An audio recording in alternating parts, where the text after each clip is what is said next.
जय श्री श्याम साथियों, कैसे हैं आप सब। स्वागत है आपका एक बार फिर आपके अपने YouTube channel Shri Shyam classes में। जी हाँ साथियों, जिस घड़ी का आपको सबको बेसब्री से इंतजार था कि सर 30 पेज की साइकोलॉजी की जो पीडीएफ है वो कौन सी होगी, तो साथियों यहाँ पर 25 पेज में ही होने वाली है। मैंने इस तरीके से लिखा है और ये जो पेज आप देखोगे आप खुद कहोगे कि हाँ सर खुले खुले लिखे हैं, आपको आराम से समझ में आएंगे। जैसे ही ये क्लास पूरी होती है अपलोड होने के विदिन 1 या 2 घंटे बाद में आपको पीडीएफ उपलब्ध करवा दी जाएगी साथियों। तो साथियों अगर आप पहली बार हमारे चैनल से जुड़े हैं तो आप हमारी प्लेलिस्ट पे जाकर के देख सकते हैं। हमने छोटी छोटी क्लासें बहुत सारी डाली है और वो पूरी की पूरी क्लासें रामबाण साबित होने वाली है साथियों। तो ये जो अपने पीडीएफ का पूरा नोट्स है जो मैंने खुद ने तैयार करा है साथियों, अपनी जो 114 पेज की साइकोलॉजी की जो पीडीएफ है जो धूम मचा रही है, जो समझ में आ रही है बच्चों, उसका ही छोटा रूप में लेकर के आया हूं साथियों, ताकि जो 114 पेज का रिवीजन करने में अगर आपको थोड़ी दिक्कत हो रही है तो साथियों इनका रिवीजन आप आराम से कर सकते हैं साथियों। ये रामबाण क्लास होने वाली है साथियों, 100% रिवीजन पूरी साइकोलॉजी का एक साथ हो जाएगा। साइको का अंतिम डोज का मतलब हो गया इसके बाद आपको कहीं जाने की जरूरत नहीं है साथियों, क्योंकि टॉप मोस्ट हर एक टॉपिक को मैंने इसमें कवर किया है साथियों। तो साथियों क्या रहना, बी पॉजिटिव, हम सब साथ में मेंस में चलेंगे साथियों। एक बार जरूर कमेंट कर देना हाँ सर मेंस में जरूर साथ में चलेंगे साथियों। तो साथियों देखिएगा इस प्रकार से ये पूरा अपना रहने वाला है। जय श्री श्याम के साथ में अपन शुरू करते हैं। बोलिए हारे के सहारे बाबा श्री श्याम की जय हो। देखिएगा साथियों बाल विकास, सबसे पहले अगर बाल विकास करें तो बाल विकास किसे कहते हैं, गर्भावस्था से लेकर के किशोर अवस्था से लेकर के परिपक्व अवस्था तक जो विकास का अध्ययन किया जाता है उसी को अपन बाल विकास कहते हैं। सवाल कहीं कोई नहीं आने वाला, लेकिन पता होना चाहिए कि गर्भावस्था से लेकर के परिपक्व अवस्था तक प्रौढ़ावस्था तक विकास निरंतर चलने वाली प्रक्रिया है साथियों। पेस्टोलॉजी द्वारा बाल विकास वैज्ञानिक विवरण 18वीं शताब्दी में दिया गया था। बाल विकास अध्ययन का जनक किसे कहा जाता है, स्टैनली हॉल को कहा जाता है साथियों। अभिवृद्धि यानी मेरी जो लंबाई है वो मेरी अभिवृद्धि है और मेरे अंदर क्या क्या गुण है वो मेरा क्या है, विकास है साथियों। अभिवृद्धि मतलब लंबाई और विकास मतलब आपके लंबाई के साथ में जो गुण है वो है। मस्तकोद्मुखी विकास, मस्तकोद्मुखी का मतलब है सिर से लेकर के पैर तक जो विकास होता है वो मस्तकोद्मुखी, और आपके प्रॉक्सिमोडिसल का मतलब हो गया केंद्र से लेकर के बाहर की तरफ निकलने वाला विकास हो गया साथियों, केंद्र से सिरों की तरफ। विकास को प्रभावित करने वाले कारक 2 है साथियों, वंशानुक्रम और वातावरण। 2 प्रकार के विकास को प्रभावित करते हैं सबसे ज्यादा। पहला वंशानुक्रम, पिता दादा दादी में जो गुण होगा वो जरूरी है, या फिर अगले 1 पीढ़ी 2 पीढ़ी 3 पीढ़ी ऊपर है कोई गुण तो वो संतान में दोइती में पोते में होगा या होने के चांस ज्यादा है साथियों। दूसरा विकास को प्रभावित करेगा वातावरण, अपने आसपास का एनवायरमेंटल कैसा है वो विकास को प्रभावित करेगा साथियों। फ्रोबेल ने माताओं को आदर्श अध्यापिकाएं कहा है। पेस्टोलॉजी परिवार बालक का प्रथम विद्यालय, तो सीधा सीधा पूछा जाता है साथियों बालक का प्रथम विद्यालय कौन है, तो परिवार ही उसका क्या है, प्रथम विद्यालय है साथियों। औपचारिक शिक्षा विद्यालय से ग्रहण की जाती है, अनौपचारिक शिक्षा परिवार या समाज दोनों से ग्रहण की जाती है साथियों, टॉप मोस्ट है। फ्रोबेल शिक्षक बालोद्यान का कुशल माली कहलाता है। फ्रोबेल कहता है, फ्रोबेल ने किंडरगार्टन विधि दी थी जिसके अंदर किंडरगार्टन यानी गार्डन को स्कूल से तुलना करी थी। उसके अंदर जो माली है वो टीचर है, जो फूल है वो बालक है, और जो आपके पेड़ पौधे वो पूरा क्या है, इन्वायरमेंटल यानी स्कूल है साथियों। शैशव अवस्था जन्म से 5 वर्ष तक इसको पूर्व बाल्यावस्था भी कहते हैं साथियों। बाल्यावस्था 6 से 12 वर्ष तक इसको उत्तर बाल्यावस्था कहा जाता है। किशोर अवस्था जो होती है वो 13 से 18 वर्ष की आयु होती है। प्रौढ़ावस्था है जो 18 के बाद होती है साथियों। ये अपना श्री श्याम क्लासेस का जो है वो है। और अगर आपको व्हाट्सएप अगर अभी तक ये पीडीएफ नहीं मिल पाई है किसी को, देखिए मेरे पास जो कांटेक्ट नंबर है उनको मैं ब्रॉडकास्ट चैनल के थ्रू सबको एक साथ मैसेज भेजता हूं साथियों। तो वो जो जिनका मेरे पास कांटेक्ट नहीं है, जिन्होंने नोट्स परचेज करे ना साथियों 21 रुपए वाला ये पूरी साइकोलॉजी की, उन्हीं के मैंने नंबर ऐड कर रखे हैं साथियों। और आप मानोगे नहीं, मैं बता नहीं चाहता बताना कि कितनों जनों ने वो साइकोलॉजी के पीडीएफ लिए, लेकिन मतलब साथियों जो मुझे उम्मीद नहीं थी उससे बहुत ज्यादा ने वो पीडीएफ ली है साथियों। तो बात करें अब शेषवावस्था मतलब होता है सीखने का आदर्श काल। जो छोटे बच्चे होते हैं वो सीखने का आदर्श काल, उसी को खिलौनों की आयु कहा जाता है। इसी को अतार्किक, तार्किक का मतलब होता है उच्च चिंतन, अतार्किक मतलब जो सामने है उसी का चिंतन। जिज्ञासा में दोहरान की प्रवृत्ति होती है, इसमें छात्रों सबके नैतिक व सामाजिक भावना का अभाव होता है। इसके अंदर क्या होगा साथियों, नैतिक व सामाजिक भावना का क्या रहेगा, अभाव रहेगा। काम प्रवृत्ति, फ्राइड के अनुसार, सिगमंड फ्राइड जो लिबिडो नामक एक जो चीज दी थी उन्होंने कि बच्चों में यौन प्रारंभ यानी काम प्रवृत्ति पाई जाती है, ये सब इस शेषवावस्था के अंदर होता है साथियों। सिगमंड फ्राइड क्या कहता है, 4-5 वर्षों में भावी जीवन की नींव रख लेता है। छोटा जो बच्चे होते हैं 5 वर्ष तक के होते हैं वो अपने भावी जीवन की नींव रखना शुरू कर देते हैं। वैलेंटाइन सीखने का आदर्श काल, ये इंपॉर्टेंट है साथियों, बहुत बार एग्जाम में पूछा गया। सीखने का आदर्श काल शैशवावस्था को किसने कहा है साथियों? वैलेंटाइन ने कहा है। गुड एनफ, 3 वर्ष तक आधा विकास गुड एनफ है। ये देखिए साथियों मैंने शॉर्टकट में लिखा है, परिभाषा अलग है लेकिन अपने शॉर्टकट बनाने की कोशिश करिए। अगर आप मेरे देख पा रहे हो वो जो आपने पीडीएफ है उसमें एज इट इज लाइनें लिखी हुई होगी साथियों। बाल्यावस्था को निर्माणकारी काल कहा जाता है, इसे अनोखा काल भी कहता है साथियों।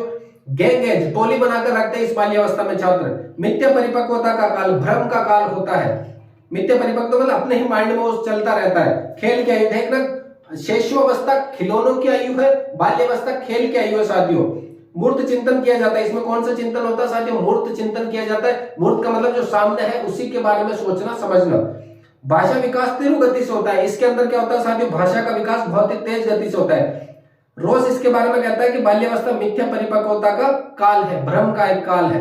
कॉल ब्रूस ये कहता है कि बाल्यावस्था जीवन का अनोखा काल है, कॉल अनोखा काल कहता है साथियों। स्टेंग, ऐसा शायद ही कोई खेल हो जिसे 10 वर्ष का बालक नहीं खेलता हो। स्टेंग ये कहता है कि 10 वर्ष का बालक हर एक स्टंट कर चुका होता है। तार्किक चिंतन उच्च प्रकार का चिंतन होता है, ये समस्या को समाधान करता है। अतार्किक चिंतन निम्न प्रकार का होता है, समस्या समाधान से इसका कोई लेना देना नहीं है साथियों।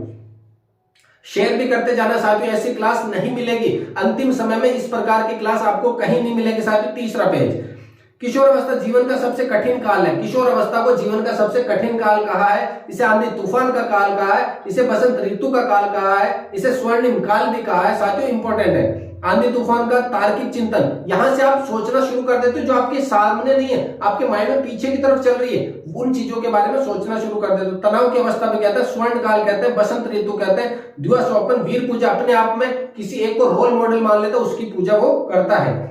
अपराध प्रवृत्ति का विकास, इसमें चोरी करना, लड़ाई झगड़े करना वो सीख जाता है साथियों। संवेगात्मक परिवर्तन तीव्र गति से, आवाज का भारी होना, दाढ़ी आना चेहरे पर और ये बाल आना, ये हार्मोन्स का आपके बढ़ना वगैरह ये इसमें शुरू हो जाता है। अमूर्त चिंतन की योग्यता, अमूर्त चिंतन का मतलब है जो सामने नहीं है उसके बारे में चिंता करना साथियों। साथियों एक क्लास ऐसी भी आ रही है, इसके रिकॉर्ड हो चुकी है वो क्लास, तो ये तो अब रिकॉर्ड हो रही है, जिसके अंदर मूर्त किसे कहते हैं, संवेगात्मक क्या होता है, बुद्धिलब्धि क्या होती है, आपके कौशल किसे कहते हैं, अभिवृत्ति किसे कहते हैं, अवधान किसे कहते हैं, हर एक टॉपिक के बारे में बताने की पूरी कोशिश करिए। उसके अंदर कम से कम 20 शब्द ऐसे लिए हैं जो साइकोलॉजी में बार बार आते हैं साथियों, और उनका मतलब अगर पता है तो उसके आधार पर अपन सवाल अटेंड कर सकते हैं। स्टैनली हॉल ने संघर्ष का काल कहा है किशोर अवस्था को। वैलेंटाइन ने व्यक्तिगत एवं घनिष्ठ मित्रता का काल कहा है। किलपैट्रिक जीवन का सबसे कठिन काल कहता है किशोर अवस्था को। किलपैट्रिक क्या कहता है, सबसे कठिन काल कहता है साथियों। विकास के प्रमुख सिद्धांत, देखो विकास के प्रमुख सिद्धांत में सबसे पहला आता है मनोविश्लेषणात्मक सिद्धांत। साथियों ये सिद्धांत अगर बात करें तो अपनी साइकोलॉजी के अंदर कम से कम 3 से 4 जगह पर है, तो अगर एक जगह भी आपने अच्छे से कवर कर लिया इस सिद्धांत को तो कम से कम इसमें से मान चलो पूरी किताब में 3 जगह, तो इसके 1 से 2 सवाल निकल कर आएंगे साथियों। सिगमंड फ्राइड ने ये दिया है, इसने चेतन और अचेतन मन के साथ साथ एक अर्धचेतन मन भी बताया है साथियों। चेतन यानी कि जो सामने की तरफ है 1/10 भाग जो जागृत रहता है। अभी मेरा पूरा ध्यान इस पीडीएफ के ऊपर है, मैं टैबलेट में पढ़ाता जा रहा हूँ, आप पढ़ रहे हो तो आपका पूरा ध्यान यहाँ है तो चेतन मन है। लेकिन आपका जैसे यार ये क्लास आगे इसको कहा एग्जाम मेरा सेंटर हुआ दे दिया, मैं कैसे जाऊंगा, ये जो पीछे की तरफ जो चल रहे हैं वो अचेतन मन है और दमित इच्छाओं का भंडार है साथियों। चेतन और अचेतन के बीच में जो अवस्था है अर्धचेतन कहलाता है। आप पढ़ रहे हो कंटिन्यू 3 घंटे पढ़े, लेकिन बाद में पता चला कि सर मैंने जो पढ़ा मुझे तो याद ही नहीं है। वो क्यों याद नहीं है? क्योंकि आप चेतन कभी किताब में माइंड जा रहा है, कभी घर पे जा रहा है, कभी खेलने के लिए जा रहा है, कभी 27 को एग्जाम सेंटर देकर बाहर निकल रहे हो, तो वो जो माइंड है वो अर्धचेतन दोनों के बीच की अवस्था है साथियों। व्यक्तित्व श्रृंखला की 3 अवस्थाएं, इड, ईगो, सुपर ईगो। यहां पर साथियों उदाहरण के द्वारा आपसे पूछेंगे कि जैसे कि कोई उदाहरण दे दिया आपकी चोरी करना पाप है, ये किस प्रकार का है, तो ये कौन सा है, इड है, ईगो है या सुपर ईगो है। चोरी करना पाप है, ये हमें पता चला, ये क्या है हमारा सुखवादी, जैसे कि कौन सा होता है आदर्शवादी सिद्धांत। वास्तविक सिद्धांत हो गया सुपर ईगो, ईगो वास्तविक हो गया, सुपर ईगो आदर्शवादी, और इड क्या है सुखवादी, इच्छाओं का भंडार। फ्राइड ने 2 मूल प्रवृत्तियां में बताई है, कौन कौन सी। अब देखिए समूह, यहाँ पे ध्यान देना, लिबिडो, समूह, नार्सिसिज्म, ओडिपस, इलेक्ट्रा, इन ग्रंथियों के बारे में। नार्सिसिज्म का मतलब होता है स्वयं से मोह करना, लिबिडो का मतलब होता है काम प्रवृत्ति, ओडिपस ग्रंथि में लड़कों में होती है और माता से प्रेम करते हैं, इलेक्ट्रा ग्रंथि लड़कियों में होती है, पिता से वो प्रेम करती है। मनोलैंगिक विकास सिद्धांत सिगमंड फ्राइड ने दिया, विकास पर काम शक्ति का प्रभाव पड़ता है साथियों, काम शक्ति का प्रभाव विकास पर होता ही होता है। 5 अवस्थाएं बताइए, 12 वर्ष बाद काम शक्ति क्या हो जाती है, अदृश्य हो जाती है। संज्ञानात्मक विकास सिद्धांत जीन पियाजे ने दिया है, इसमें संज्ञानात्मक पक्ष पर बल दिया, शिशु अवस्था से शुरू होता है और जीवन पर्यंत चलता है साथियों, ये भी इंपॉर्टेंट है। जीन प्याजे का संवेदी पेशी इंद्रिय जनित अवस्था 0 से 2 वर्ष तक होती है, शारीरिक क्रियाओं द्वारा सीखता है, शारीरिक हाथ पैर हिलाता है, मुस्कान करता है, स्पर्श करके वो सीखता है साथियों। परिचित के सामने मुस्कुराता है, अपरिचित के सामने वो क्या करता है, भय दिखाता है साथियों। देखकर, सुनकर, स्पर्श करके वो सीखता है साथियों। तो अगर बात करें, इससे ज्यादा सरल भाषा आपको कहीं पर भी देखने को नहीं मिलेगी, इससे ज्यादा सरल साथियों। पूर्व संक्रियात्मक अवस्था 2 से 7 वर्ष तक की होती है, इसमें अक्षर लिखा जाता है। अब देखो 2 से 7 वर्ष का छात्र जो जो कर सकता है वो इसके अंदर है। गिनती करना सीख जाता है, वो खिलौनों से ज्ञान ग्रहण करता है, अतार्किक चिंतन जो सामने चीजें हैं उसी के बारे में वो चिंतन करता है।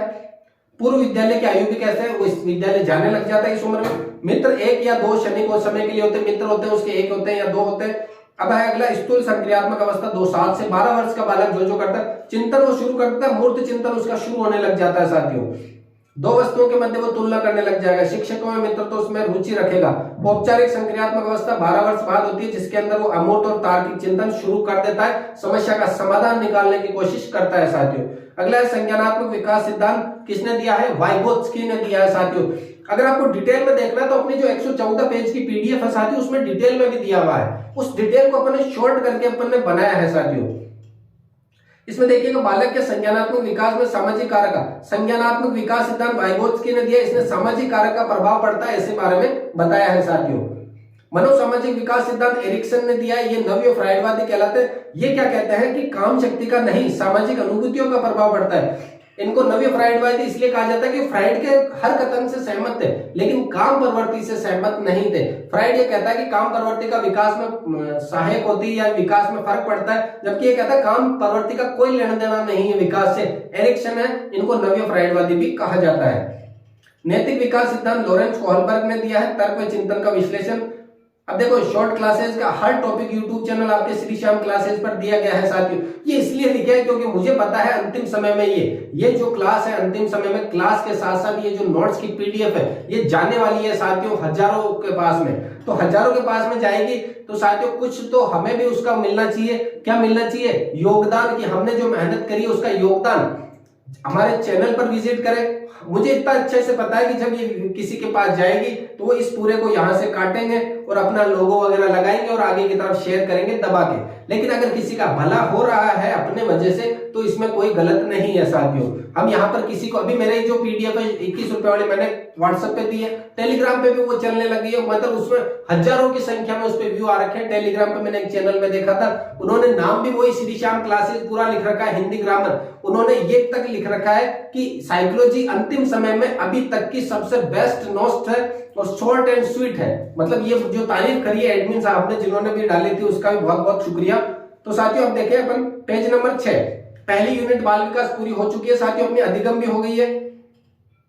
सॉरी अभी बाल विकास हुई, अधिगम नहीं हुए। अब समायोजन, जय श्री श्याम साथियों। समायोजन की बात करें, एडजस्टमेंट, सुव्यवस्थित अथवा अच्छे ढंग से परिस्थितियों को अनुकूल बनाना ही क्या कहलाएगा, समायोजन कहलाएगा। अब मैंने कहा था 8 बजे क्लास आएगी साथियों, अब मेरे यहाँ पर बारात की बात करें और डीजे वगैरह सब बज रहे हैं, मैं चाहता हूं क्लास को रिकॉर्ड करना चाहती हूँ। अब अगर मैं क्लास रिकॉर्ड करने लगता हूं तो मैंने 2-3 बार करने की कोशिश करी तो बाहर से जो आवाजें आ रही है, मैंने फिर वीडियो पॉज करके देखा कि कहीं आवाजें आ रही है तो अपने इसमें तो नहीं आ रही, तो वो साफ साफ आ रही है। तो साथियों मैंने सोचा अब क्या करें, तो मैंने सोचा यही करा कि भाई हो सकता है 8 की जगह 9 बजे देवे, लेकिन देनी आज ही है क्लास। तो क्या करा मैंने थोड़ा वेट करा कि बारात थोड़ी सी आगे जाए, उसके बाद में अपन रिकॉर्ड करते हैं। तो ये क्या है, जो अपन सुव्यवस्थित अच्छे ढंग से परिस्थितियों को अपने अनुकूल बना लेना ही क्या कहलाएगा, समायोजन कहलाएगा साथियों। परिभाषा गेट्स ये कहता है वातावरण और स्वयं के मध्य मधुर संबंध को ही क्या कहा इन्होंने, समायोजन का है। स्मिथ ये कहता है संतोष देने वाला ही क्या है, समायोजन है। अगला कुसमायोजन, अगर आप एडजस्ट नहीं कर पा रहे हैं तो वो क्या है साथियों, कुसमायोजन है, समायोजन के जस्ट विपरीत में। और ये आपके सबसे मोस्ट है साथियों, यहां से वातावरण के साथ। अब इसके मानसिक जो रोग है, यहां से एक सवाल बनता है साथियों, टॉप मोस्ट सवाल रहेगा यहां से। देखिएगा साथियों पेज नंबर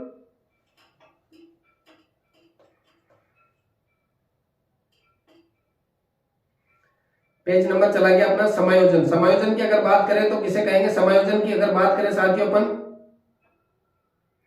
एक सेकंड साथियों रुकना। समायोजन। कुंठा, कुंठा किसे कहते हैं साथियों, ये देखो कुंठा आपकी महत्वपूर्ण आवश्यकताओं की पूर्ति में जो कठिनाई आ रही है, आपकी महत्वपूर्ण आवश्यकता है रीट पात्रता पास करना, उसके बीच में जो शादी के डीजे वगैरह जो बज रहे हैं, ये क्या है, महत्वपूर्ण कठिनाई है, सबसे बड़ी कठिनाई है आज के समय की, आपके आज के समय मतलब 27 से पहले की। महत्वपूर्ण आवश्यकताओं की पूर्ति में जो कठिनाई है, जो बार बार पढ़ाई परंतु सफल नहीं हो रहे, तो ये क्या कहलाएगी, कुंठा या फ्रस्ट्रेशन हो जाओगे। तो ये साथियों फ्रस्ट्रेशन आपके लिए, लेकिन किसी की शादी हो रही, डीजे तो बजेगा ही साथियों, उसकी तो शादी है, उसके लिए तो वही दिन सबसे इंपॉर्टेंट है। अपने लिए तो हो सकता है कि आज 1 घंटे लेट पड़े अपन, बारात तो आगे चली जाएगी उसके बाद तो, लेकिन अगर अपन उससे कह रहे हैं कि यार ये ऐसा क्यों हो रहा है, अपन थोड़ा खींच रहे हैं अपने अंदर ही अंदर, तो वो क्या है साथियों, कुंठा है। द्वंद्व या अंत्यद्वंद, दो समान अवसर है आपके पास में, उनमें से अगर आप चुनने में असमर्थ होते कि यार ये चुनूं या ये चुनूं, तो वो क्या है साथियों, द्वंद्व या अंत्यद्वंद है। दुश्चिंता, एंजाइटी, अचेतन मन में जो मेरे पीछे कोई दबी हुई इच्छा है, अब अचानक से मैं पढ़ा रहा हूं, पढ़ाते समय बार बार आके मेरे को परेशान कर रही है, तो वो क्या है साथियों, दुश्चिंता है। तनाव, स्ट्रेस किसे कहते हैं, समय की मांग के अनुसार कार्य नहीं होना ही क्या कहलाएगा, तनाव। अगर आपका डिमांड है, मेरी जो डिमांड थी कि मैं आज के दिन एक साइकोलॉजी के पूरे नोट्स तैयार करूं साथियों, तो मेरी जो ऑफलाइन क्लासेस थी आज 10th 12th की, वो मैंने कैंसिल करी और मैंने कहा ये जो 4 घंटे मेरे को मिल रहे हैं 10th 12th वाले, इनसे लेकर के मैं किसी भी तरीके से साइकोलॉजी की पूरी यूनिट करूं साथियों। तो मैंने पूरी अपनी कोशिश करी और बनाई पूरी यूनिट, जो समय कम था उसमें थोड़ी स्पीड रखी और जो शॉर्ट में जो राइटिंग वगैरह था उसमें थोड़ा कम ध्यान दिया। मैंने कहा छात्रों को समझाना है, राइटिंग से कोई लेना देना नहीं है। तो वो क्या था, समय के कार्य के अनुसार, मांग के अनुसार मैंने कार्य पूरा करा, तो मेरे को तनाव नहीं हुआ। अगर मैं पूरी पीडीएफ नहीं बना पाता तो मुझे क्या होता साथियों, तनाव हो जाता। दबाव, सफलता और असफलता के बीच आत्मसम्मान के लिए संघर्ष। अब है कि सर हम सफल होंगे या नहीं होंगे, हम कहीं ऐसा ना हो कि क्या हो जाए, पढ़ा तो बहुत है लेकिन क्या पता वहां ऐसा हो जाए। तो ये सफलता असफलता के बीच में आप जो लड़ाई कर रहे हैं ना, यही क्या है साथियों, दबाव है। इसी को क्या कहते हैं, दबाव। अभी स्कूल समायोजन से बचने के प्रत्यक्ष और अप्रत्यक्ष उपाय। अप्रत्यक्ष उपाय तो क्या, दमन, जो आ रहा है दबा दो उसको, जो आ रहा है उसको दबा दो, दमन कर दो उसका, अपने को कोई लेना देना नहीं है। जो अतृप्त इच्छा है उसको क्या कर दो, दबा दो साथियों। कल्पना प्रवाह, जो काम नहीं हो रहा है उसका सपने देखो, सपने देख करके पूरे कर लो, सपनों में पूरे कर लो, वो क्या है, अच्छे से है कि कुछ समायोजन का उपाय। प्रक्षेपण, परिस्थितियों को ही दोष देना कि यार नाच, अपन को नाचना तो आता नहीं है, लेकिन मैंने कहा नाच नहीं जाना, आंगन टेढ़ा है यहाँ पे, नाच ने जाने आंगन टेढ़ा। परिस्थितियां सही नहीं है यार, ये क्या है, रीट मेरे लिए थोड़ा ना बनी, मैं तो मतलब इसके लिए बना, आरएस के लिए बना। वो बात अलग है कि आरएस प्री में मैं फेल हो गया, लेकिन बना मैं आरएस के लिए ही, अगली बार देखना रीट मेरे लेवल की नहीं है। तो वो क्या है साथियों, प्रक्षेपण है। उचित स्थापन, तार्किकरण या युक्तिकरण, पद या वस्तु को ही दोषपूर्ण बताना। अच्छा सॉरी, ये जो रीट वाला ऑप्शन है, जो आरएस वाला मैंने दिया, वो औचित्य स्थापन में होगा कि यार ये जो रीट वीट का पद है ना, ये अपने लिए नहीं है, पूरे पद को ही दोषपूर्ण बता देता है। अंगूर खट्टे है, अब पास नहीं हुए रीट प्री में, तो वो कह रहे हैं यार ये सॉरी आरएस प्री में पास नहीं हो पाए, तो वो कह रहे हैं यार आरएस वारएस अपने बस की बात नहीं है, अपन तो कोई बड़े काम के लिए है। विस्थापन या प्रतिस्थापन, अन्य स्थान पर भावनाएं व्यक्त करना। अब भैया आपने छोटे बच्चों को देखा होगा, आपने खुद ने महसूस करा होगा, खुद के साथ भी होगा कि टीचर अगर डांटता है, अब टीचर को तो कुछ कह नहीं सकते अपन, तो अपन क्या करते हैं, वहां जैसे टीचर क्लास के बाहर गया, या तो दीवार तोड़ेंगे या बोर्ड के मारेंगे या चौक जो है उसको तोड़ देंगे या टेबल कुर्सी तोड़ेंगे। तो ये क्या है साथियों, विस्थापन या प्रतिस्थापन कहलाएगा। प्रतिगमन, प्रतिगमन का मतलब है अगर अपन इस परिस्थिति को सूटेबल नहीं कर पा रहे, अपने अंदर समाहित नहीं कर पा रहे, तो अपन पूर्व की परिस्थिति में जाते हैं और वहां जाकर के रोना शुरू कर देते हैं और उसी परिस्थिति में रहना चाहते हैं। नवीन परिस्थिति से अपना क्या होता है, मन भर चुका होता है, तो इसको कहते हैं प्रतिगमन। तादात्म्यकरण या आत्मीकरण, अपने गुण दोष भूल जाते हैं, किसी और के गुण दोष को अपने अंदर समाहित कर लेते हैं, इसको क्या कहते हैं अपन, तादात्म्यकरण या आत्मीकरण।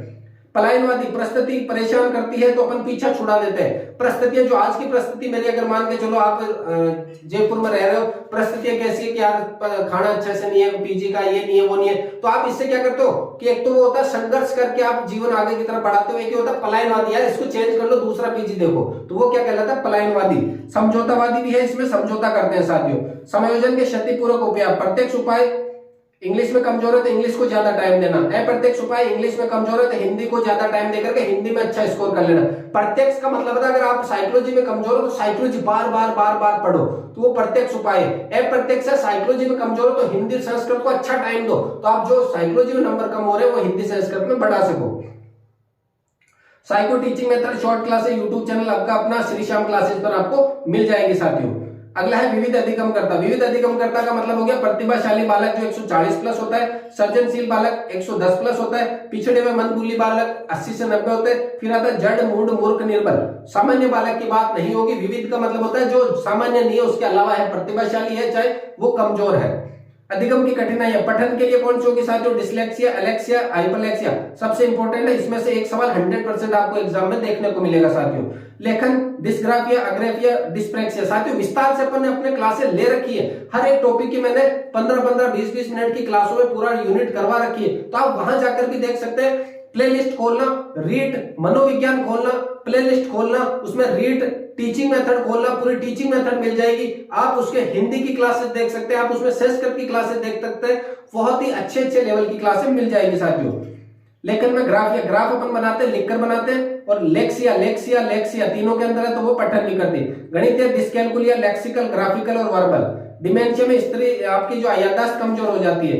डिसऑर्थोग्राफी में वर्तनी दोष होता है साथियों। अधिगम अक्षमता के कारण होता है, वंशानुक्रम, ब्रेन डैमेज, वातावरण या जन्म पूर्व भी हो सकता है साथियों। तो ये थी अपनी अब की बात। तो दो साथियों 2 यूनिट पूरी हो चुकी है, मात्र 8 पेज के अंदर 2 यूनिट पूरी हो चुकी है। अब सबसे बड़ी यूनिट, जो सबसे बड़ा डर था आपका, जो डर मैंने आपका पूरा करा था, जो डर मैंने आपका भगाया था, कहां पर क्लास ली थी अधिगम की पूरी प्रॉपर शानदार तरीके से क्लास ली थी साथियों मैंने, उसमें पूरे एक एक सिद्धांत को खोल करके शॉर्ट तरीके से पढ़ाया था। तो आप पूरा वीडियो देखना तो वहां जा सकते हैं अगर आपके पास समय है तो, और अगर आपको लग रहा है कि नहीं सर अब अपने बस की बात नहीं, तो ये शॉर्ट नोट्स आपके लिए पर्याप्त है साथियों। इन शॉर्ट नोट से मैं गारंटी से कह सकता हूं साथियों, मैं ये नहीं कहूंगा 30 में से 30 इस नंबर से आएंगे, लेकिन अगर आप इनको पढ़ लेते हो अच्छे से और समझ लेते हो, ध्यान रखना साथियों, एज इट इज एक टॉपिक टू टॉपिक उठ करके यहां से कम 15 सवाल आ सकते हैं साथियों, as it is, line to line. लेकिन अगर आपने इनको समझ लिया तो साथियों 30 के 30 ही समझ लिया तो इसमें से रहेंगे।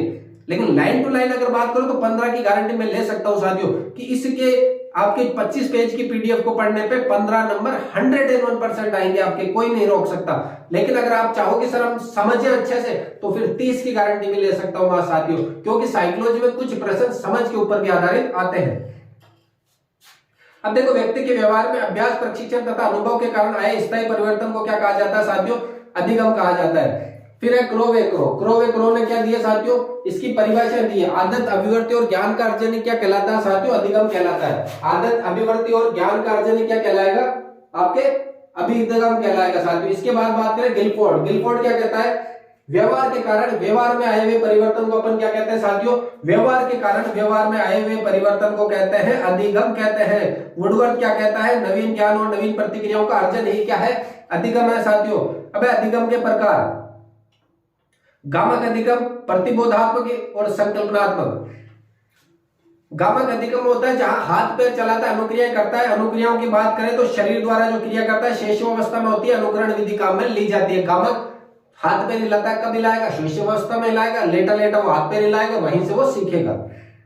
प्रतिबोधात्मक, मस्तिष्क में एक बिंब बनता है, बाल्यावस्था में होता है प्रयत्न और भूल विधि, प्रयत्न करता है फिर भूलता है, फिर प्रयत्न करता है फिर भूलता है, फिर सुधारता है, ये चलता है बाल्यावस्था में। संकल्पनात्मक का मतलब होता है मस्तिष्क में कल्पनाएं बन जाती है कि मैं ये करूंगा, मैं ऐसे करूंगा, मैं वैसे करूंगा, तो ये किशोर अवस्था में होता है, इसमें सूझबूझ विधि काम में ली जाती है। ये उद्देश्यपूर्ण होता है, आपके अधिगम जो है उद्देश्य होता है कोई ना कोई, उसकी वजह से काम में लिया जाए। जीवन पर्यंत आप अधिगम करते हो, सीखते हो जीवन पर्यंत। सकारात्मक और नकारात्मक दोनों हो सकते हैं साथियों। अब आप कहोगे सर सकारात्मक नकारात्मक कैसे हो सकता है, अगर आपने हिंदी पढ़ी है उसके बाद में आप चाहते हो कि मैं संस्कृत पढ़ूं, तो वो सकारात्मक अधिगम है। नकारात्मक का मतलब हो गया आपने पढ़ा है क्या, वो उसमें अगर सहायता ही नहीं दे रहा तो वो क्या कहलाएगा, नकारात्मक कहलाएगा। जैसे हिंदी पढ़ लिया, आप उर्दू पढ़ना चाहते हो तो वो नकारात्मक है। सिद्धांत में एक तो उद्दीपक याद रखना, उद्दीपक है साथियों। उद्दीपक का मतलब होता है स्टिमुलस यानी भोजन, और उस भोजन को प्राप्त करने के लिए आप कोई कार्य करते हो तो उसको कहते हैं अनुक्रिया। क्या कहेंगे साथियों, अनुक्रिया कहेंगे उसको। अब देखो, ये व्यवहारवादी वैज्ञानिक कौन कौन से होंगे, जिन्होंने पशु व मानव दोनों पे प्रयोग करे हैं। SR स्टिमुलस और आपके रेस्पॉन्स यानी अनुक्रिया दोनों में पुनर्बलन को काम में लिया है, वो सब व्यवहारवादी है। इसके अलावा संवेदना, बुद्धि, संज्ञान, मस्तिष्क वगैरह की जो बात करते हैं वो सब क्या है साथियों, संज्ञानवादी है। तो पहला नियम देखो साथियों, प्रयास एवं त्रुटि का नियम, संबंधवाद कहते हैं, SR थ्योरी कहते हैं, थॉर्नडाइक ने ये दी है। भूखी बिल्ली को पिंजरे में बंद करा, भोजन लटका दिया बाहर, तो अनुक्रिया करी उसने, भोजन प्राप्त कर लिया। इसके 3 मुख्य नियम दिए हैं। तत्परता का नियम, व्यक्ति तत्पर होना चाहिए। घोड़े को आप तालाब के पास ला सकते हो लेकिन पानी पीने के लिए बाध्य नहीं कर सकते है, जैसे मुख्य नियम पूछे गए हैं पिछले सालों के पेपर में। अभ्यास नियम, करत करत अभ्यास के जन्म हो सुजान, बार बार अभ्यास करोगे तो अपने आप सीखोगे साथियों। सफलता में असफलता का प्रभाव पड़ता है, महत्व क्या होता है, मंद बुद्धि और ये जो एसआर थ्योरी है ना, मंद बुद्धि और निम्न कक्षाओं के लिए क्या है साथियों, जरूरी है। छोटे बच्चों को लालच दिया जाता है कि अगर ये पूरा होमवर्क करके लाओगे एक चॉकलेट मिलेगी, तो वो इसकी वजह से क्या करता है साथियों, वो काम करता है। मंद बुद्धि, अच्छे डबल लिख दिया अपन ने, कोई दिक्कत नहीं है। पुरातन संबंधी शास्त्रीय अनुगम सीआर थ्योरी कहता है, किसने दिए, पावलोव ने दिए। उसको पावलोव जी को अनुबंधन का जनक भी कहा जाता है। यूसीएस का मतलब हो गया स्वाभाविक उद्दीपक, यूसीआर का मतलब हो गया स्वाभाविक क्रिया, स्वाभाविक, अनकंडीशनल, कंडीशन कुछ भी नहीं रखी है आपके सामने। भोजन, लार, भोजन प्लस घंटी दी तो लार आ गया, लेकिन लास्ट में घंटी दी तो भी लार आ चुकी है। यहां से ये पूछा जाता है यूसीएस का मतलब क्या है, सीआर का मतलब क्या है साथियों, वो देख लेना आप। क्रिया प्रसूत अनुबंधन सिद्धांत, आरएस थ्योरी, आरएस थ्योरी किसने दी है, स्किनर ने दी है। सर्वप्रथम पुनर्बलन शब्द भी किसने दिया साथियों, आपके स्किनर ने दिया। चूहा, चूहा बिना रोशनी के बॉक्स में था, उसने अनुक्रिया करी, भोजन प्राप्त कर लिया, फिर उसको क्या मिला, पुनर्बलन मिला, फिर उसने वो करा। यानी कि अगर आपको भोजन प्राप्त करना है तो आपको अनुक्रिया करनी ही पड़ेगी साथियों। मैं खुद इस नियम के पक्ष में हूं, एसआर थ्योरी के पक्ष में नहीं है, क्योंकि ये नियम ये कहता है कि आप अनुक्रिया करो। रीट की वैकेंसी मेंस कब आएगी कब नहीं आएगी उसकी चिंता छोड़ो, आप क्या करो, अभी से इसी वक्त से जैसे ही रीट प्री का एग्जाम दो, एक दो दिन रेस्ट करो और सीधा किस में लग जाओ साथियों, मेंस में लग जाओ। अपने नंबर मिलाना, पास हो तो मेंस में लग जाओ। अब आप सोचो सर कि यार अनुक्रिया हो कि सर पहले स्टिमुलस हो, उद्दीपक हो तो ही हम अनुक्रिया करेंगे, ऐसा नहीं होता साथियों। अभिक्रमित अनुदेशन, स्वाध्याय जो करते हैं बिना टीचर के उसको कहते हैं अभिक्रमित अनुदेशन। महत्व होता है इसका, करके सीखने पर ये जोर देता है। अगला सूझबूझ अंतर्दृष्टि समग्र करती है, गेस्टोल्टवादी। इस विधि का जनक किसको कहा जाता है साथियों, वर्दिमर, कोहलर और कोपका को कहा जाता है। वर्दिमर, कोहलर और कोपका को कहेंगे। इन्होंने क्या दिया था, चिंपांजी नामक बंदर पर क्या करा था साथियों, प्रयोग करा था। तो ये सवाल भी पूछा जाता है कि इन्होंने कौन से बंदर पर प्रयोग करा है। इन्होंने चिंपांजी जो था, कौन से चिंपांजी, सुल्तान नामक चिंपांजी पे। मैं तो गणित विज्ञान में ये सबसे जरूरी है, रटन प्रणाली। और ये अगर बताऊं तो चिंपांजी को बॉक्स के ऊपर बॉक्स रख के केले लेना, लकड़ी से लकड़ी बांध करके केले लेना, ये इन्होंने बताया था साथियों। सामाजिक अधिगम सिद्धांत बांडुरा ने दिया था। इनके अन्य प्रयोग है साथियों, बॉबी डॉल स्टडी, जीवित जोकर, 5 मिनट की फिल्म दिखाई, कुछ बच्चों को शाबाशी दी, कुछ को क्या करा, डांट दिया, और कुछ को क्या करा, न शाबाशी ने डांटा उनको। फिर इस नियम के इन्होंने 4 सोपान दिए। अवधान यानी ग्रहण करना, धारण करना, रिटेंशन यानी प्रस्तुतिकरण करना, पुनर्बलन।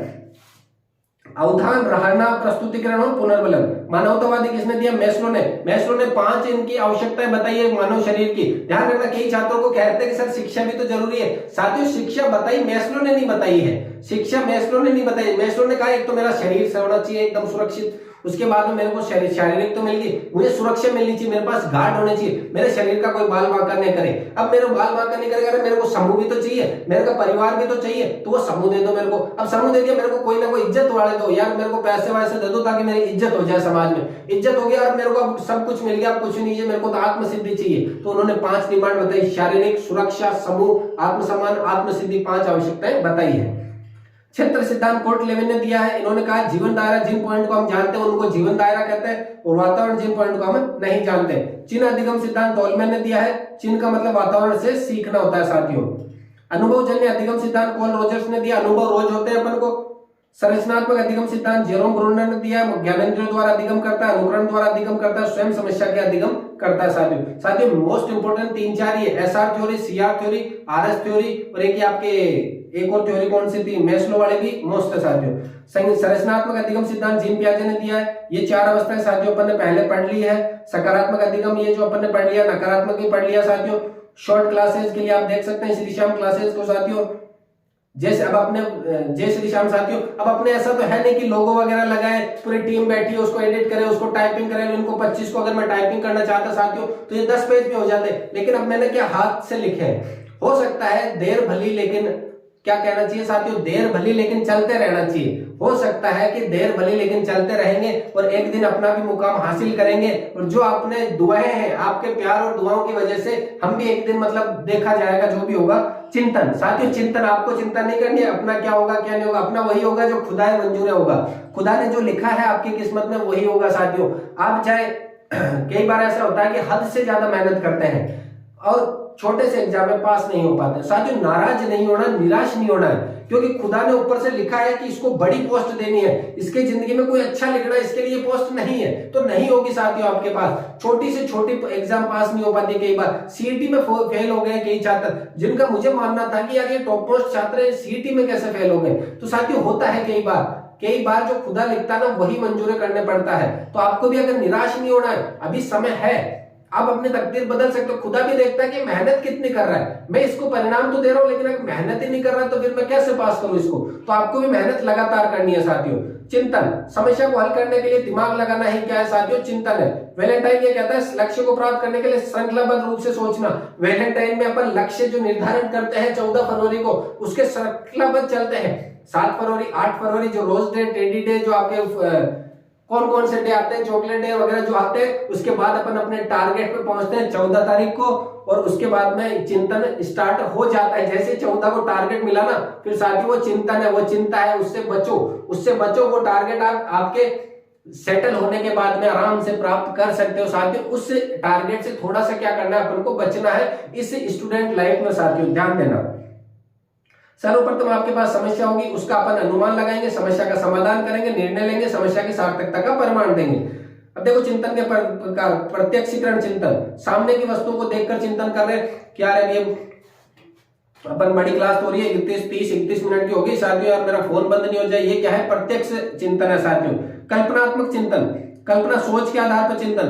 यार अगर ये क्लास बीच में डैमेज हो गई, ऐसा हो गया वैसा हो गया, तो ये जो सोच रहे बीच में ये क्या है, कल्पनात्मक। सर्जनात्मक चिंतन, नवीन सोच के आधार पर चिंतन। ये जो आज क्लास लिए टैबलेट और फोन दोनों को मिक्स करके, कई छात्र कहते हैं सर डिजिटल बोर्ड, नहीं साथियों, डिजिटल बोर्ड नहीं है, ये अपना एक टैबलेट है। टैबलेट की स्क्रीन अगर आप देख पा रहे हैं तो यहाँ पर मैं इन पर लिखता हूँ पूरा। साथियों, इस पे लिख रहा हूं मैं, साथ में इस पे जो इसकी स्क्रीन और इसकी स्क्रीन फोन की दोनों को मिक्स किया जाएगा और ये दिखाया जाएगा। साथियों, आपको नवीन सोच के आधार पर जो चिंतन किया जाता है उसको कहते हैं सर्जनात्मक चिंतन। साथियों, ये होता है अपसारी चिंतन और अभिसारी चिंतन, दो प्रकार का। अपसारी चिंतन, सर ये टेबलेट वगैरह ये इसको आप कैसे मिला रहे हो, क्या कर रहे हो, क्या नहीं कर रहे, ये अपसारी, बहुत ज्यादा सवालों का जवाब अपसारी है। लेकिन अगर अभिसारी की बात करूं साथियों, में सीधा सा मैं पूछूं अधिगम किसे कहते हैं, सीखने को ही अधिगम कहते हैं। ये क्या है साथियों, ऑथेंटिक उत्तर है, तो ये क्या कहलाएगा, अभिसारी। अभिसारी छोटा है, अपसारी बहुत बड़ा है। अपसारी चिंतन क्यों का उत्तर देता है, जबकि अभिसारी एक सटीक उत्तर देता है। साथियों, फिर एक तार्किक चिंतन, उच्च प्रकार का चिंतन होता है जो 7 वर्ष के बाद में होता है। साथियों,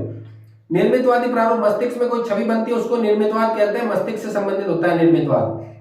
अनुभविक अधिगम कॉल रोजर्स का है, अनुभव द्वारा अधिगम छात्र केंद्रित करके सीखना।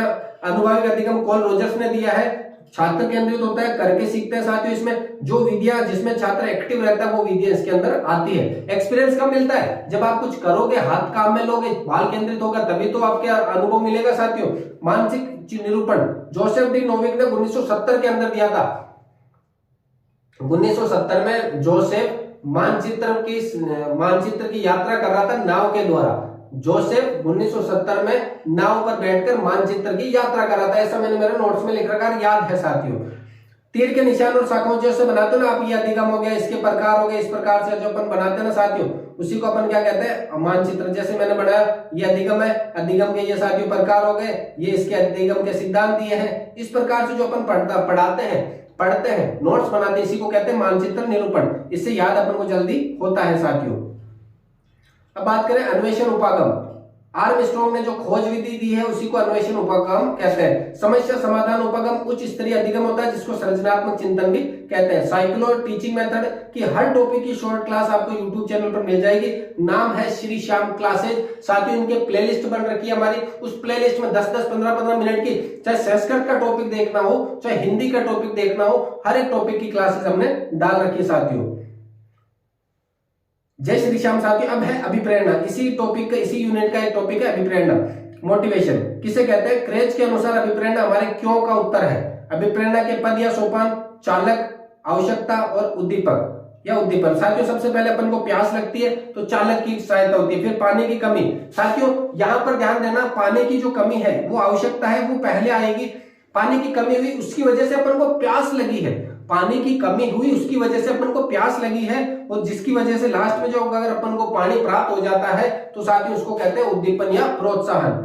अभिप्रेरणा के प्रकार दो होते हैं, सकारात्मक और नकारात्मक। सुख प्राप्ति के लिए अगर अपन कोई कार्य कर रहे हैं, अगर मैं पढ़ा रहा हूं आपको, मुझे सुख मिलता है साथियों, मुझे सुख मिलता है कि अगर मेरी वजह से किसी छात्र के 2 नंबर 5 नंबर 10 नंबर बढ़ते हैं तो वो क्या है साथियों, सकारात्मक अभिप्रेरणा है। मोटिवेशन मिलता है, जो आपके कमेंट आते हैं ना, प्यारे प्यारे कमेंट, सर आपकी वजह से ये वो, सर इतना सरल, तो साथियों पॉजिटिव एनर्जी आती है अंदर से।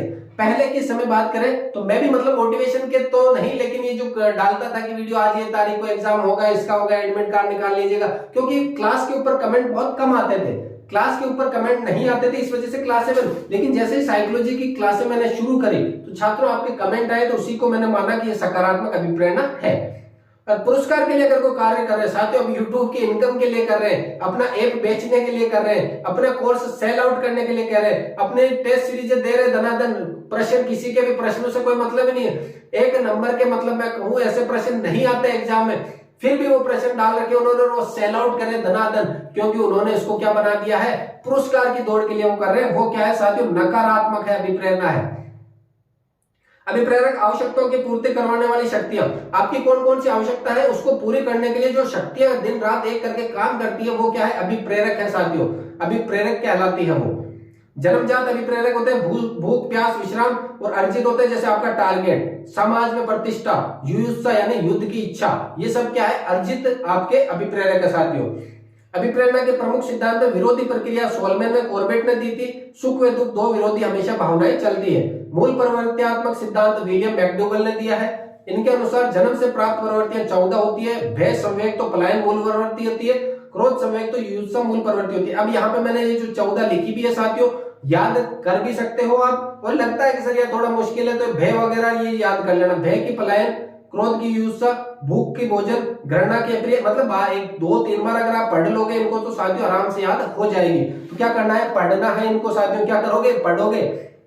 पुनर्बलन अवधारणा सिद्धांत किसने दिया, पुनर्बलन वाला CL क्लार्क हल ने दिया है। वह क्रियाकारक जिसके द्वारा अनुक्रिया में वृद्धि होती है। चूहे ने क्या करा, अनुक्रिया करी, बार बार अनुक्रिया करी, जैसे उसको भोजन मिला उसको फिर से एनर्जी आई, फिर से उसने दोबारा मतलब अपने दोगुने जोश में क्या करा साथियों, अनुक्रिया करिए। फिर बात करें क्रिया का सकारात्मक और नकारात्मक 2 प्रकार के साथियों, क्रियाकारक। अब माइक शायद बंद हो चुका है साथियों, अगर बात करें माइक क्या हो चुका है, अपना बंद हो चुका है, शायद देखते आवाज पूरी रिकॉर्ड हो पाई नहीं हो पाई, या फिर हो सकता है थोड़ी आवाज में कमी हो। क्रियाकारक सकारात्मक कौन से अभिप्राय होंगे, अनुक्रिया में वृद्धि, भूख प्यास नींद थकान, ये प्राथमिक कहलाते हैं। पुरस्कार के लिए आप जो कार्य करते हो वो क्या है, द्वितीय। नकार क्रियाकारक हटाने से अनुक्रिया में वृद्धि, जैसे तेज धूप में बचने के लिए अपन क्या करते हैं साथियों, काला चश्मा लगाते हैं तेज धूप से बचने के लिए। दंड नकारात्मक नहीं है अनुक्रिया साथियों, ये क्या है, यह अनुक्रिया को कम करता है। दंड ध्यान देना, नकारात्मक और सकारात्मक की बात करें साथियों, पुनर्बलन 2 प्रकार के हो सकते हैं। एक तो सकारात्मक जो आपको आगे की तरफ ले जा रहा है, एक नकारात्मक मतलब जो लगा हुआ है इसको हटाते ही आप आगे की तरफ जाओगे। लेकिन दंड अगर देते हो साथियों तो वो पुनर्बलन नहीं है, उसकी वजह से आप क्या करोगे, कम हो जाएगी आपकी जो शक्तियां हैं आगे बढ़ने की, वो कम हो सकती है, इसलिए दंड कभी भी भूल के नहीं देना है साथियों। YouTube channel Shri Shyam classes साथियों। अब बात करें जय श्री श्याम साथियों, व्यक्तित्व अंतिम यूनिट जो अपनी बची है साथियों, अंतिम यूनिट क्या है, इसके बाद एक 5वीं शिक्षण विधियां भी रहे, शिक्षण अधिगम प्रक्रिया भी रहेगी, NCF रहेगी, RT 2009 रहेगा, NEP रहेगी साथियों। उनकी मैंने हर एक टॉपिक के अलग अलग क्लास डाल रखी है साथियों, तो वो टॉपिक पूरा का पूरा वहां जाकर के देख सकते हैं साथियों। मैंने यहाँ सिर्फ 4 यूनिट ली है, पहली यूनिट बाल विकास, दूसरी यूनिट अधिगम, तीसरी आपके समायोजन और विविध अधिगम करता, और चौथी यूनिट है व्यक्तित्व और बुद्धि, व्यक्तित्व बुद्धि और संवेगात्मक बुद्धि साथियों। ये 4 यूनिट मैंने यहाँ कवर करी है मात्र 24 से 25 पेज में साथियों। तो बाकी जो 5वीं यूनिट है साथियों आपको वहां मिल जाएगी आपके, और उसका लिंक मैं डिस्क्रिप्शन में दे दूंगा, प्लेलिस्ट पूरी डाली हुई है, वहां से आप जाकर के देख सकते हो साथियों। व्यक्तित्व किसे कहते हैं, बाह्य मुखट्टा साथियों, बाह्य मुखट्टा को अपन क्या कहते हैं, व्यक्तित्व। जो बाहर का मुखट्टा होता है उसी को अपन क्या कहेंगे, व्यक्तित्व कहते हैं साथियों। मतलब बार बार देखना पड़ता है फोन ऑन है नहीं है, क्योंकि कई बार ऐसा होता है बोले जा रहा हूँ, क्या पता कि फोन बंद हो गया हो या फिर स्टोरेज पूरी हो गया, तो ये भी साथियों बीच बीच में मैनेज करना पड़ता है। अभी दिन है अपने भी, देखा जाएगा आगे की तरफ। आलपोर्ट क्या कहता है, मनोशारीरिक गुणों का गत्यात्मक संगठन जहां कहीं भी दिखे वो किसने दिए, आलपोर्ट ने दिए। व्यक्तित्व व्यक्ति के व्यवहार की एक समस्त विशेषता, ध्यान रखना वुडवर्ड की जितनी परिभाषाएं 2 एक जैसे शब्द एक साथ मिलते हैं साथियों। कैटल, कैटल कहता है व्यक्तित्व व्यक्ति की भविष्यवाणी करता है। व्यक्तित्व जो पर्सनैलिटी है व्यक्ति की कैसी है उसके आधार पर व्यक्ति की भविष्यवाणी की जा सकती है साथियों। व्यक्तित्व का वर्गीकरण की बात करें साथियों, शेल्डन ने दिया है गोलाकार, आयताकार और लंबाकार। क्रेशनर ने शारीरिक के आधार पर दिया लंबाकार, सुडौलकाय, गोलाकार और मिश्रित काय। युंग ने दिया अंतर्मुखी, बहिर्मुखी और उभयमुखी साथियों। थॉर्नडाइक ने दिया प्रत्यक्ष जो सामने विचार करती है, पुलिस सूक्ष्म जो हर एक छोटी चीज पे ध्यान रखते हैं, न्यायाधीश स्थूल यानी बड़ी चीजों पे भी ध्यान रखते हैं, छोटी पे भी वो क्या कहलाएंगे, व्यापारी। ये कल्पना शक्ति के आधार पर है साथियों। स्प्रेंगर ने दिया ये मोस्ट स्प्रेंगर के सैद्धांतिक कौन होता है, कवि व लेखक, राजनीतिक राजनेता, सामाजिक समाज सेवक, सौंदर्यान्मुखी कलाकार, धार्मिक धर्म से संबंध जो होता है, आर्थिक यानी व्यापारी। भारतीयों ने 3 दिए हैं, सत्व गुण यानी देवता, तमोगुण यानी राक्षस, रजोगुण यानी मानव। साथियों बात करें व्यक्तित्व मापन की टॉप मोस्ट विधियां है, इन विधियों में से सवाल बनता है साथियों। अल्पोर्ट ने व्यक्तित्व के 5 प्रमुख गुण बताए हैं, इतना खास नहीं है। अब ये जो साथियों ये अपने है ना, ये विधि ये टॉप मोस्ट है साथियों, ध्यान देना, यहां से सवाल बनेगा। केवल इस प्रक्षेपण विधि का मैंने अलग से वीडियो भी बना के डाला है साथियों अपने YouTube चैनल पे, आप देख सकते हैं। टीचिंग मेथड की क्लास में मिल जाएगा या फिर साइकोलॉजी की क्लास में। प्रक्षेपण विधि में चेतन मन का, चेतन मतलब जो सामने एज इट इज है, जैसे प्रश्न लिखूंगा मैं मेरे बारे में बात बताऊंगा, ये सामने है। अचेतन मन का मतलब पीछे कोई बातें चल रही है उसको आप सामने की तरफ प्रकट करना चाहते हो तो वो क्या कहलाएगा, अचेतन मन का। अब देखो प्रक्षेपण, शाही धब्बा परीक्षण, इंक ब्लॉट टेस्ट किसने दिया है, रोसो ने दिया है। टोटल 10 कार्ड होते हैं, 5 ब्लैक एंड व्हाइट, 2 रेड और 3 क्या होते हैं, अदर कार्ड होते हैं। कार्ड दिखाकर आकृति पूछी जाती है। शाही के धब्बे डाल दिए कार्ड में, मैंने कार्ड दिखाया आपको और कहा इसके बारे में आप बताओ, तो अलग अलग व्यक्ति अलग अलग बातें बताएगा, उसके आधार पर अपन व्यक्ति का क्या करते हैं, मापन करते हैं कि ये व्यक्ति कैसा है, क्या है। प्रासंगिक अंतर्बोध संरक्षण टीएटी मॉर्गन में मुर्रे ने दिया साथियों, किसने दिया, मॉर्गन में मुर्रे ने दिया। टोटल कार्ड होते हैं 30 होते हैं, इसमें 10 फीमेल के 10 मेल के 10 बोथ होते हैं। 14 वर्ष से अधिक बच्चों के लिए ये जरूरी है, मतलब 14 वर्ष से ज्यादा वालों के लिए परीक्षण बना हुआ है, इसमें कार्ड दिखाकर लिखवाया जाता है साथियों। मॉर्गन में मुर्रे ने दिया। टेट कॉलेज में पढ़ते हो तो पता होगा, मोर रोज मुर्गे बना के मारते हैं साथियों। बाल संबोध परीक्षण सीएटी लियोपार्ड बेलोक ने बाल पढ़ा दिया। 10 कार्ड 10 के 10 जानवर से प्रेम किसको होगा, बालक को होगा। वाक्य पूर्ति, पानी पीकर टेलर चलाया और वाक्य पूरा करा, अधूरे वाक्य को पूरा करते हैं साथियों। खेल व नाटक विधि मोरेनो ने दी है। शब्द साचर्य गोल्टन ने दिया है, एक शब्द दे दिया उसको पूरा करो साथियों। चित्र कुंठा रोज होती है, कुंठा क्या होती है, रोज होती है। ये तो अपने प्रक्षेपण के साथियों बिल्कुल छोटे छोटे ही तो है। अब डीप में आप पढ़ना चाहो तो साथियों डीप में इतना टाइम नहीं है, डीप में आपने पढ़ रखे तो ये क्लास आपके रिवीजन के लिए कि 1 घंटे के अंदर पूरी साइकोलॉजी का रिवीजन हो जाएगा। सिर्फ 1 घंटा और पूरी साइकोलॉजी क्या हो जाएगी साथियों, मतलब रिवीजन हो जाएगा साथियों। अगर बात करो आत्मनिष्ठ विधि, आत्मकथा किसने दी है, विलियम वुंट में टीचर ने। टीचर विलियम वुंट के साथ मिलकर क्या करता है, आत्मकथा लिखता है। जीवन इतिहास विधि, जीवन इतिहास अपना वैसे ही टाइट है पूरा का पूरा। पर्सनालिटी विधि सुकरात ने दी है प्राचीन, लेकिन आज के टाइम की शिक्षा वाले किसने दिए, वुडवर्थ ने दिए। साक्षात्कार विधि, वस्तुनिष्ठ विधि, निरीक्षण विधि किसने दी, वाटसन ने दी। समाज विधि मोरेनो ने दी है। निष्पादन में वाटसन ने दी। मनोविश्लेषणात्मक के अंदर तो है। मुफ्त साचर्य विधि किसने दी है, सिगमंड फ्राइड ने। अब साथियों बुद्धि, जय श्री श्याम साथियों बात करते हैं बुद्धि के बारे में। मानसिक योग्यता ही क्या है, बुद्धि आपकी जो इंटेलिजेंस कितनी है, मन जो दिमाग कितना चलता है वो क्या कहलाता है, बुद्धि। स्पीयरमैन ये कहता है बुद्धि तार्किक चिंतन की योग्यता है। टर्मन कहता है अमूर्त विचार की योग्यता है। जन्मजात तीव्र विकास कहाँ होता है साथियों, शैशवावस्था में बहुत तेज गति से बढ़ती है बुद्धि। शैशवावस्था जो छोटे बच्चे होते हैं ना 4-5 साल तक की उम्र में, बहुत तेज गति से विकसित होती है। लेकिन सर्वाधिक विकास कब होगा, किशोर अवस्था में होता है साथियों। मूर्त बुद्धि यानी यंत्र मशीनों से संबंधित इंजीनियर। अमूर्त बुद्धि पुस्तकीय ज्ञान से संबंधित शिक्षक कहलाता है। सामाजिक बुद्धि सामाजिक कार्य से संबंधित साथियों। बुद्धि के सिद्धांत, अब ध्यान देना पूरे के पूरे सिद्धांत साथियों यही लिख दिए मैंने। एक तत्व सिद्धांत बिने ने दिया, सामान्य तत्व होता है उसके अंदर। द्वितत्व स्पीयरमैन ने दिया, सामान्य के साथ विशिष्ट तत्व होता है। फिर स्पीयरमैन ने कहा नहीं एक और तत्व होता है। स्पीयरमैन ने कहा सामान्य विशिष्ट और समूह तीनों तत्व होंगे। लेकिन फिर थॉर्नडाइक आया, बोले नहीं 3 क्या होते हैं, बहुत सारे होते हैं। कौन कौन से, परमाणुवादी सिद्धांत पे कहते हैं बहुत सारे इसमें अंदर क्या होते हैं, तत्व होते हैं, बहुतत्व। समूह तत्व थ्रस्ट ने कहा नहीं सिर्फ 7 होते हैं, 7 समूह में होती है। प्रतिदर्श या न्यायदर्श थॉमसन ने दिया। त्रिआयामी किसने दिया, गिलफोर्ड ने दिया साथियों। अब बुद्धि का तरल व ठोस, केतली के अंदर चाय कैसी होती है, तरल व ठोस के रूप में होती है साथियों। तरल वंशानुक्रम, ठोस वातावरण। लेवल 1 और लेवल 2 पास करोगे तो जॉब मिल जाएगी साथियों। लेवल 1 वंशानुक्रम, लेवल 2 क्या होता है, वातावरण होता है साथियों। बुद्धि के को वंशानुक्रम, बुद्धि के को वातावरण कहा है। बहुबुद्धि सिद्धांत गॉर्डनर ने दिया। शाब्दिक कौन कौन से, शाब्दिक दिए, तार्किक बुद्धि दिए, संगीतात्मक जो संगीत वाले सीखने वाले, शारीरिक गतिज वाले हो गए जो आपके एथलेटिक हो गए, प्रकृतिवादी हो गए, तो आंकिक जो अंक वो करता है, अंतरव्यक्तिक जो दो व्यक्तियों में संबंध देखता है, अंतरव्यक्ति यानी खुद के अंदर जो देखता है। बुद्धि परीक्षण सबसे पहले 1905 में बिन्ने ने किया है। देखो शॉर्टकट में 1900 इसमें 30% थे, 1908 और 11 में संशोधन हुए दो। 1900 इसके संशोधन में 30 की जगह कितने परसेंट कर दिए, 59%। 1916 में टर्मन ने दिया है, टर्मन बुद्धि परीक्षण सबसे मोस्ट है। फिर मोरेल ने 1937 में थे, 1937 बिन्ने पुरस्कार इसको नाम दिया साथियों। भारत में कब हुआ, 1922 में हिंदुस्तानी बिन्ने साइमन परीक्षण। बुद्धि के दो भेद होते हैं साथियों, व्यक्तिगत बुद्धि और सामूहिक बुद्धि। परीक्षण के परीक्षण एक तो पर्टिकुलर एक एक व्यक्ति की बुद्धि की जांच होगी, 10 एक जने एक साथ आ जाओ, टाइम नहीं है तो 10 जने आ जाओ, 15 जने आ जाओ, सबकी एक साथ बुद्धि देख लेंगे साथियों। सामूहिक बुद्धि, यूएसए में सैनिकों के चयन है, तो जब वर्ल्ड वार चल रहा था पहला, उस समय जब सैनिक कम होने लगे तो इन्होंने कहा भीड़ आने दो एक साथ, सबके नॉर्मल टेस्ट लिया, हाँ ठीक है आने दो, इनको भेजो आगे की तरफ। बेसल वर्ष, जिस आयु वर्ग के परीक्षण को बालक हल कर देता है उसे बेसल मतलब बेसिक सा, जिस आयु वर्ग को हल कर देगा बेसिक सा, नहीं कर पाया तो उसको टर्मिनल वर्ष कहा जाता है साथियों। बुद्धि का यहां से एक सवाल 100% है साथियों। स्टर्न उत्तर दिया था स्टर्न ने, लेकिन उसने 100 लगाना भूल गए थे साथियों। फिर भूल क्या गए थे, दिया ही था, भूल बाद में लगाया, टर्मन ने लगाया 100। ये टर्मन को बुद्धि मापन का सिद्धांत कहा जाता है। अगर किसी की बुद्धि लब्धि 140 प्लस है तो वो प्रतिभाशाली, प्रखर, तीव्र, तेज। प्रतिभाशाली, प्रखर, तीव्र और सामान्य। उसके बाद आता है जड़, मूढ़, मूर्ख, निर्बल, मंद। जड़, मूढ़, मूर्ख, निर्बल और मंद। उसके बाद आता है प्रतिभाशाली, प्रखर, तीव्र और सामान्य साथियों। इस तरह से याद रखना है आपको। क्लास हाथों हाथ याद करवाई जाती है साथियों। अब आप देख ही रहे हैं हाथों हाथ आपको एग्जैक्ट याद होगी। इस 1 घंटे में आप क्या कर लोगे, पूरा रिवीजन साथियों। जय श्री श्याम साथियों। अब है संवेगात्मक बुद्धि। संवेगात्मक बुद्धि साथियों, अपने इस क्लास की बात करें 2300 पेज आ गया साथियों। अब मात्र और मात्र 1 पेज और शेष है, 2 पेज और शेष रहेंगे साथियों। संवेगात्मक बुद्धि, इमोशनल इंटेलिजेंस।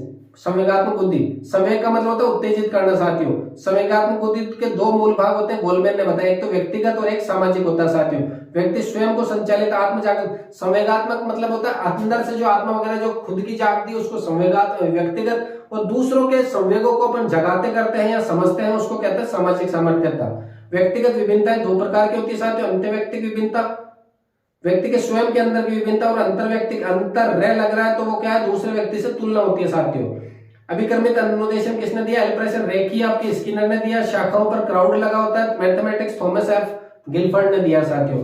क्या होता है, रेखी किसने दिया है, रेखी। अभिक्रमित अनुदेशन क्या होता है साथियों, बिना शिक्षक के छात्र पढ़ता है। बिना शिक्षक के क्या होता है, छात्र पढ़ता है साथियों। इसमें अंदर रेखीय किसने दिया, स्किनर ने। शाखीय क्राउड ने, क्राउड शाखा पर ही होता है, मैथमेटिक्स गिलबर्ट ने दिया है। मॉन्टेसरी विधि मारिया मॉन्टेसरी ने दी है साथियों। मानसिक मंद बुद्धि वाले बालकों के लिए छात्र केंद्रित बुद्धि, छात्र केंद्रित होती है। खोज विधि आर्मस्ट्रांग ने दी है। वैज्ञानिक विधि है, छात्र स्वयं खोज करता है।